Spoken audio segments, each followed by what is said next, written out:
Jean était un homme profondément troublé. Depuis que Marie était sortie de sa vie, il se sentait perdu, désorienté, et incapable de donner un sens à son existence. Ses nuits étaient des tourments d'insomnie et ses journées n'étaient que des ombres de ce qu'elles avaient été autrefois. Il aimait Marie plus que tout au monde, plus que lui-même, plus que sa propre vie. Chaque pensée, chaque respiration était imprégnée de son absence.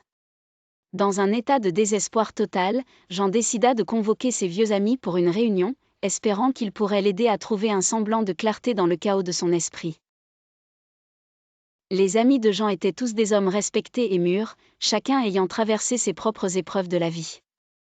Lorsqu'ils se réunirent dans un petit café discret en centre-ville, l'atmosphère était lourde de préoccupations.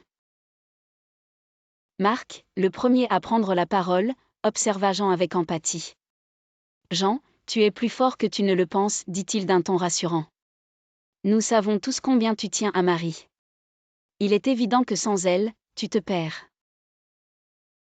Mais rappelle-toi de tout ce que tu as accompli jusqu'à présent. » Christophe, un autre ami proche, hocha la tête en signe d'approbation.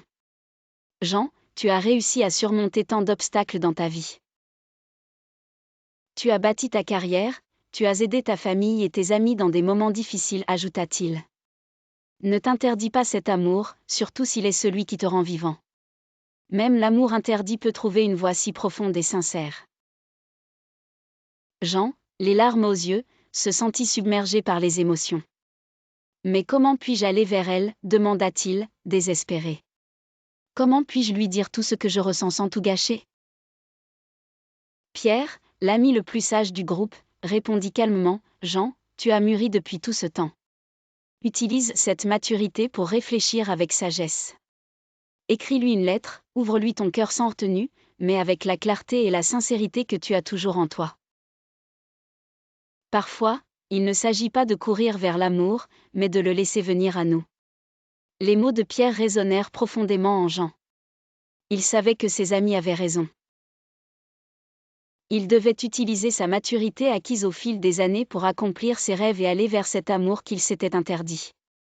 Avant de quitter le café, Jean sentit un poids se lever de ses épaules.